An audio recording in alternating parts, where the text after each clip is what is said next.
Hello sir, myself Rishi. Sir, I got admission in St. Mary's Group of Institution. Sir, finally నాకు first year నుంచి results రావట్లేదు and I got results in second year.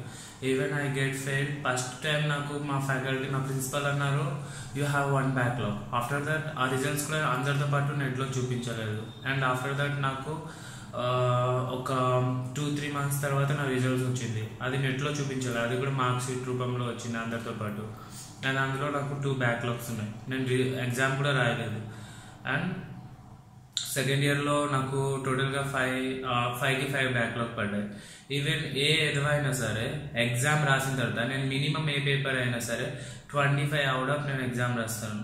నాకు every time I get backlog 0 what the fucking going on. మీరు JNTUH అయితే best university అయి ఉండొచ్చు, కానీ ఇంత వరస్ట్ యూనివర్సిటీ నా లైఫ్లో చూడలేదు. నేను ఇప్పటికీ ఎగ్జామినేషన్ ఇచ్చిన ఇలాంటి చెత్త యూనివర్సిటీ నేను ఎప్పుడూ ఫీల్ కాలేదు. ఇంత వరస్ట్గా మీరు ఎందుకు సార్ అసలు వాల్యుయేషన్ చేస్తారు? మీ వల్ల మేము ఎంత స్ట్రగుల్ అవుతున్నాం. నా కెరియర్, నా అంబిషన్స్, నా అన్నీ పోయాయి సార్ మీ వల్ల. ఇంకా నేను చావు వరకు వెళ్ళా ఈ బ్యాక్లాగ్స్ని తట్టుకోలేక. ఎందుకు మీరు ఇంత ప్లే గేమ్ ఆడుతుంటారు? మీకు అంత చేయకపోతే కాలేజ్ రూల్స్ అండ్ రెగ్యులేషన్స్ మారాల్సింది. కొత్త రూల్స్ అన్ని తీసుకొచ్చి ఎగ్జామ్స్ కండక్ట్ చేసినట్టు, సీరియస్గా బిహేవ్ చేస్తున్నట్టు. Don't show that much attitude. Okay, so ఏమైనా ఉంటే to be face to face students complaints తీసుకోండి. వాళ్ళు ఏం కావాలో వాళ్ళని అడిగి మీ యొక్క కొత్త రూల్స్ని తీసుకురండి. బట్ మీరే కొత్త రూల్స్ని తీసుకొచ్చి స్టూడెంట్స్ లైఫ్తో ప్లే గేమ్ ఆడొద్దు ప్లీజ్. అసలు ఎన్నిసార్లు న్యూస్ మీడియా అండ్ అందరికి ఎన్నిసార్లు కొంటారు మీరు న్యూస్ మీడియా కానీ అన్నీ కానీ? మీకు అంతే ఏంటి అసలు? మీకు ఇంత ఉంటే మీరు ఏదైనా పెట్టుకోండి, బట్ స్టూడెంట్స్ లైఫ్తో ఆడుకోవద్దు. నా కెరియర్ అన్ని స్పాయిల్ అయిపోయింది. ఇప్పుడు మీరు మీ పైన ఎలాంటి కంప్లైంట్ చేయాలి అంటే అసలు న్యూస్ కూడా మీడియా కూడా ఏం చేయలేకపోతుంది చూడు, వాళ్ళు అనాలి. అసలు ఇంకా మీకు ఏం సార్ అసలు స్టూడెంట్స్ లైఫ్తో మీరు ఎందుకు ప్లే గేమ్ ఆడుతున్నారు?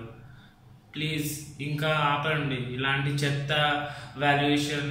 ఎవడో రాయకపోయినా, ఆడికి కమ్యూనికేషన్ లేకపోయినా, మినిమం ఇంగ్లీష్ లేకపోయినా పాస్ చేయడం కాదు, సబ్జెక్ట్ చూసి రాసి చూసి వాళ్ళని పాస్ చేయడం చూడండి ప్లీజ్. అలాంటి వల్ల మీ ఫ్యూచర్ పోతుంది.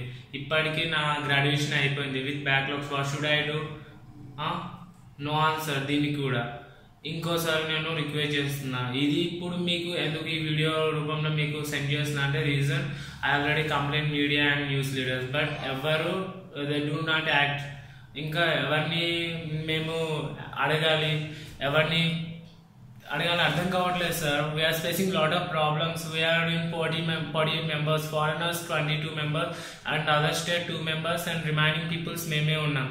సో ఇంకా ఎంత స్పేస్ చేయాలి? అన్ని కాలేజ్లో అందరు గ్రాడ్యుయేట్స్ అయ్యారు, ఎగ్జామ్స్ పాస్ అయ్యారు, ఎవ్రీ టైమ్ సప్లీ ఇచ్చుకొని కూర్చోవాలా మేము?